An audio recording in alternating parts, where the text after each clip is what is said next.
You know, I'm really glad I chose like the blankest wall in my entire house. It really fits my personality. Well, hello everyone. My name is Terry Maize. I'm currently on the floor at the moment. These are my legs, and these are my paws. This is kind of like a test to see if like people actually like hearing me and like seeing me kind of live action. Like, whoa, not VR this time. Whoa. But anyway, all that aside, welcome to I gotta think of a show name or something. Welcome to whatever unscripted mess this is. I have like a half a page of notes, so this is gonna be mostly improv. Woo! My favorite. So the furry fandom, you know, it's a bunch of different wacky people coming together and to have a lot of fun.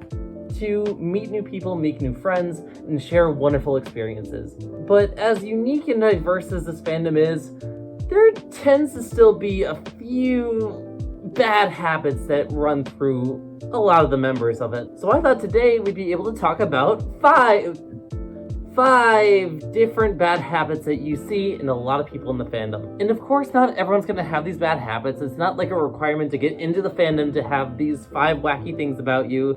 It's just, you know, they tend to grow inside the fandom with us.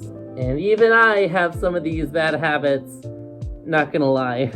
So let's talk about these 5 bad habits, and feel free to play along in the comments. See if you are either the perfect person or you're just as bad as me. And if you say that you don't have any of these habits, you're lying. So habit number 1, furries spend too much money. This one is pretty blatantly obvious, as a lot of people in this fandom have these wonderful costumes that cost over $2,000, but it couldn't go farther than that.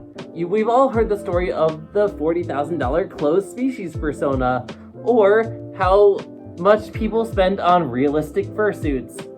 They're expensive, very expensive. There's been times where I've been to some conventions and people spend over $10,000 just at one convention alone. It's crazy. There's always the funny joke like furries are dubiously wealthy, but really it kind of ends up turning into more credit card debt more than anything. People in this fandom love art that is gorgeous and beautiful and worthwhile, so it's not too crazy that they spend a lot of money on it. And I, for one, have this issue. If you haven't noticed, I'm a bunny. I don't spend as much as some of the people I know, but like, you know, I still spend a lot. Alright, number 2. Furries are pretty bad at being on time. Well, so let's paint a picture. You're at a meet, you're meeting a lot of cool people, you're having a lot of fun, and then you're like, wait a minute, where's my best friend who was supposed to be here at 7 o'clock? 10 o'clock rolls around, and here they come walking in as people are leaving, and they're like, oh, sorry. Wah wah. In general, furries tend to be late to a lot of stuff, and it's kind of a weird coincidence, honestly. And of course, I'm not perfect in this situation either. I'm late to work sometimes, I'm late to meet sometimes. I'm just, you know, I kind of tread through life. I kind of mark my own path, make my own time. It's really bad. Alright, number 3. Furries tend to over-design their characters. So disclaimer, huge disclaimer, this is not really a bad thing compared to some of the other ones on this list. People just tend to go a little bit wacky when they're making their sona. The amount of blue dogs that I've seen that have like a scar on their eye or rainbow wings or like multicolored rainbow stripes is pretty wacky. And that, again, that is not a bad thing. Be creative, have fun, do what you need to do to feel like yourself. That's not me saying, ooh, be lame and have a gray bunny with white spots. That's the only way of doing it. I will say, for this bad habit, I'm kind of boring, so this one doesn't really apply to me. I just like gray and white, I guess. Number 4.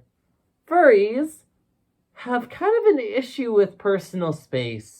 So furries, they love to hug each other, they love to show affection, they love to squeeze their friends as hard as they can until their eyes pop out.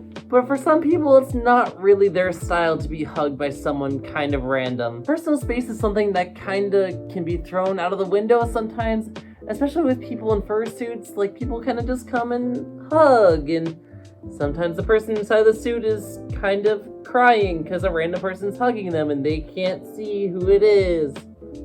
Woo, and not speaking from experience, I swear. So just as a general PSA, just make sure that you ask permission before you hug or like lean on someone or like show a lot of affection. Because as loving as our fandom is, sometimes people can get a little bit uncomfortable when they get hugged by someone they don't know. For me, I'm a little bit too scared to hug people, not gonna lie. Like, I'm just so worried that I'm gonna like make them feel icky or sad. So this one isn't a huge one for me. I really hope not. Like, I really do hope that I never like make people feel bad if I just like want to show them affection. But yeah, just in general, please ask for hugs. That's it. That's really it. Moving on to number 5.